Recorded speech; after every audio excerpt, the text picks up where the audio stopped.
ಇವತ್ತು ಪ್ರತಿಭಟನಾಕಾರರನ್ನು ಪ್ರತಿಭಟನೆ ಹತ್ತಿಕ್ಕಲು ಅರೆಸ್ಟ್ ಮಾಡಕ್ಕೆ ಮುಂದಾಗಿದೆ ಸರ್ಕಾರ. ಅಂದರೆ ಕಾಂಗ್ರೆಸ್ ಮತ್ತೆ ಬಿಜೆಪಿ ಜೆಡಿಎಸ್ ಕೈ ಜೋಡಿಸಿದೆ ಅನ್ನೋ ಕಾರಣಕ್ಕೆ ಎಲ್ಲ ಮಾಧ್ಯಮ ಸನ್ಮಿತ್ರರಿಗೂ ಕೂಡ ತುಂಬ ಹೃದಯದ ಅಭಿನಂದನೆಗಳು, ಸ್ವಾಗತ. ಯಾಕೆಂದರೆ ನಿಮಗಿರುವಂಥ ಆ ಒಂದು ಕಾಳಜಿ, ಮಾಧ್ಯಮದ ಮಿತ್ರರಿಗಿರ್ತಕ್ಕಂಥ ಒಂದು ಕಾಳಜಿ ಸರ್ಕಾರಕ್ಕೆ ಇಲ್ಲದಂತಾಗಿದೆ. ಇವತ್ತು ಯಾರಾದರೂ ಕೂಡ ಸರ್ಕಾರದಿಂದ ನೀವು ವಿಫಲರಾದ್ರಿ, ಕಾವೇರಿ ಪ್ರಾಧಿಕಾರದ ನೀರಾವರಿ ಮಂಡಳಿ ಮುಂದೆ ಇವರು ಹವಾಮಾನ ಇಲಾಖೆ ರಾಜ್ಯದಲ್ಲಿ ಬರಗಾಲ ಬರ್ತಾಯಿದೆ, ಮಳೆ ಇಲ್ಲ ಅನ್ನೋದನ್ನು ಮೇ ತಿಂಗಳಲ್ಲೇ ಕೊಟ್ಟಿದ್ದಾರೆ, ಜೂನ್ ತಿಂಗಳಲ್ಲಿ ಕೊಟ್ಟವ್ರೆ. ಈ ಕಡೆ ಅವ್ರ ಗಮನನೇ ನೋಡಲಿಲ್ಲ. ಹವಾಮಾನ ಇಲಾಖೆ ಕೊಟ್ಟಂಥ ಏನು ಪ್ರೆಡಿಕ್ಟ್ ಮಾಡಿದ್ರು ಅದ್ರ ಬಗ್ಗೆ ಇವ್ರ ಗಮನನೇ ಹರಿಸಲಿಲ್ಲ. ಇವರು ಆ ಸಂದರ್ಭದಲ್ಲಿ ಏನಾದರೂ ಗಮನ ಹರಿಸಿ ಕೂಡಲೇ ಪ್ರಾಧಿಕಾರದ ಮುಂದೆ ಹೋಗಿ ನಮಗೆ ಬರಗಾಲ ಬರ್ತಾಯಿದೆ, ಸಂಕಷ್ಟ ಸೂತ್ರ ಮಾಡಿ ಪಾಲನೆ ಮಾಡಿ, ತಮಿಳ್ನಾಡಲ್ಲಿ ಡ್ಯಾಮ್ಗಳು ತುಂಬ್ತಿದ್ದಾವೆ, ಕುರುವೆ ಬೆಳೆ ನೀರಿದೆ, ನೀರು ಸರೋವರಕ್ಕೆ ಹೋಗ್ತಾ ಇದೆ ಅಂತೇಳಿ ತಮಿಳ್ನಾಡವರೇ ಹೇಳ್ತಿದ್ದಾರೆ, ಸಮುದ್ರಕ್ಕೆ ಹೋಗ್ತಾ ಇದೆ ಹರಿದು ಅಂತೇಳಿ. ಅಷ್ಟೆಲ್ಲ ಇದ್ದರೂ ಅವರು ಮುಂಚಿತವಾಗಿ ಸುಪ್ರೀಂ ಕೋರ್ಟ್ಗೆ ಹೋಗಿ ಅಪೀಲ್ ಆಗ್ತಾರೆ. ನಾವು ಪ್ರಾಧಿಕಾರದ ಮುಂದೆ ಹೋಗಲೇ ಇಲ್ಲ, ಸುಪ್ರೀಂ ಕೋರ್ಟ್ ಮುಂದೆನೂ ಹೋಗಲಿಲ್ಲ, ತಜ್ಞರನ್ನ ಕರೆದು ಸಮಾಲೋಚನೆಗಳು ಕೂಡ ನಡೀಲಿಲ್ಲ. ಸರ್ವಪಕ್ಷ ಸಭೆ ಕರೆದದ್ದು ಎಲ್ಲ ನೀರೆಲ್ಲ ಸರ್ಕಾರದ ಆದೇಶ ಇಲ್ಲ, ಸುಪ್ರೀಂ ಕೋರ್ಟ್ ಆದೇಶ ಇಲ್ಲ, ಯಾರ ಆದೇಶನೂ ಇಲ್ಲದೆ ಮುಂಚಿತವಾಗೇ ಇವರು ನೀರನ್ನು ಕಾವೇರಿಯಿಂದ ಸಂಪೂರ್ಣ ಬಿಟ್ಟರು, ನಿರಂತರ ಬಿಟ್ಟರು. ತಮಿಳ್ನಾಡು ಸ್ಟಾಲಿನ್ ಏನಿದ್ದಾರೆ ಅವರು ಇವರು ಸೇರ್ಕೊಂಡ್ಬಿಟ್ಟಿದ್ದಾರೆ. INDA ಅಧಿಕಾರಕ್ಕೆ ತರಬೇಕು ಅಂತೇಳಿ ನಮ್ಮ ಕರ್ನಾಟಕ ರಾಜ್ಯದ ಹಿತವನ್ನು ಬಲಿ ಕೊಟ್ಟಿದ್ದಾರೆ ಇವರು. ನೀವು ಇವತ್ತು ನೋಡ್ತಾ ಇದ್ದೀರಿ, ಹೇಳ್ದೆ ಕೇಳದೆ ನೀರನ್ನು ಬಿಟ್ಬಿಟ್ಟು ಆಯಿತು. ಇಲ್ಲಿಂದ ಎಲ್ಲೋದ್ರಿ ನೀವು?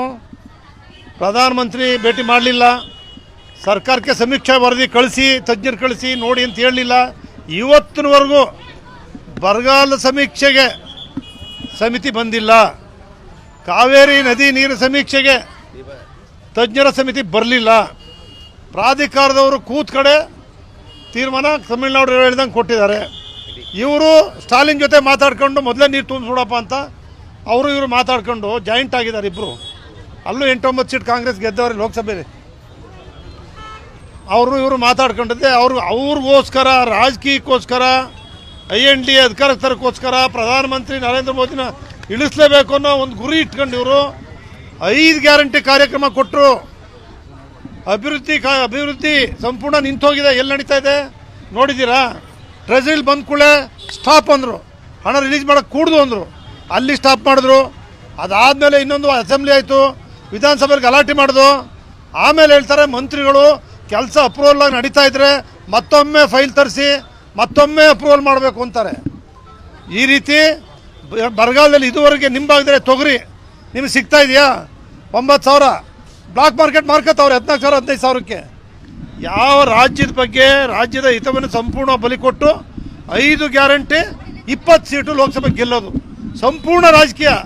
ರಾಜ್ಯವನ್ನು ಸಂಪೂರ್ಣ ಮರ್ತಿದ್ದಾರೆ. ಅವರು ಬಂದಿರ್ತಕ್ಕಂಥ ಅಮೂಲ್ಯಲ್ಲಿ ತೇಲ್ತಾ ಇದ್ದಾರೆ. ಅವ್ರಿಗೆ ಈಗೇನಾಗಿದೆ, BJP ಜನತಾದಳ ಹಂಗೆ ಇರಬೇಕಾಗಿತ್ತು ವೈರಿಗಳಾಗಿ. ಅವ್ರಿಗೆ ಇವರಿಬ್ಬರು ಕೂಡ ಹತ್ರ ಆಗ್ತಾ ಇದ್ದಾರೆ ಅಂತ ಗೊತ್ತಾದ ಕೂಡಲೇ ಅವ್ರಿಗೆ ಗೊತ್ತಾಗ್ತಾ ಇದೆ. ಈಗ ಹುಡುಕ್ತಾ ಇದ್ದಾರೆ ನಾವೇನು ಮಾಡಬೇಕು, ನಾವು ಎಲ್ಲಿ ಗೆಲ್ಲಬೇಕು ಅಂತ. ಇವತ್ತಿಗೂ ಕೂಡ ಇದೇ ಕನಸಲ್ಲಿ. ಇಷ್ಟೆಲ್ಲ ಇರೋರು ಬರಗಾಲ ಪ್ರದೇಶಕ್ಕೆ ಹೋಗಿ ಭೇಟಿ ಮಾಡದೆ, ಯಾರಾದರೂ ದಳದ MLAಗಳಿದ್ರೆ ಬನ್ನಿ ಪಾರ್ಟಿಗೆ, BJP ಅವರಿದ್ದರೆ ಬನ್ನಿ ಪಾರ್ಟಿಗೆ. 135-136 ಜನ ಇದ್ದಾರೆ. ಕೆರೆ ಭರ್ತಿ ಆದರೆ ಏರಿ ಹೊಡೆದೋಗಲ್ವಾ? ಆ ರೀತಿ ಅವರಿಂದ ಅವರೇ ಅಲ್ಲೇ ಹೇಳ್ತಾ ಇದ್ದಾರೆ. ಒಬ್ಬರು 3 ಜನ ಮುಖ್ಯಮಂತ್ರಿ ಉಪಮುಖ್ಯಮಂತ್ರಿ ಮಾಡಿ ಅಂತ, ಒಬ್ಬ 6 ಜನ ಉಪಮುಖ್ಯಮಂತ್ರಿ ಮಾಡ್ತಾ ಇದ್ದಾರೆ. ಈ ರೀತಿ ಸರ್ಕಾರ ಯಾವತ್ತಾರು ನೋಡಿದಿರಾ? ಸಿದ್ದರಾಮಯ್ಯನವ್ರನ್ನ ಈ ರೀತಿ ಅಂತ ಕಂಡಿದ್ರೆ ನೀವು? ಸಮರ್ಥ ಮುಖ್ಯಮಂತ್ರಿ ಅಂತಕ್ಕಂಥದ್ದನ್ನು ಉಳಿಸ್ಕೊಂಡು ಬಂದಂಥ ಸಿದ್ದರಾಮಯ್ಯನವರು ವಿಫಲವಾದ ಮುಖ್ಯಮಂತ್ರಿ ಆಗೋಗ್ಬಿಟ್ಟಿದ್ದೀರಲ್ಲ. ಈಗ ಏನಿದು ಕಾವೇರಿ ನೀರು, ಬೆಂಗಳೂರು ನಗರ ಪರಿಸ್ಥಿತಿ, ಕೆಟ್ಟ ಪರಿಸ್ಥಿತಿ ಇವತ್ತಿದೆ. ಅದಕ್ಕೋಸ್ಕರನೇ ಇಂಥ ಒಂದು ಸಂದರ್ಭದಲ್ಲಿ ಪ್ರಮುಖವಾಗಿ ನಾವು ಬಂದಿರತಕ್ಕಂಥದ್ದು.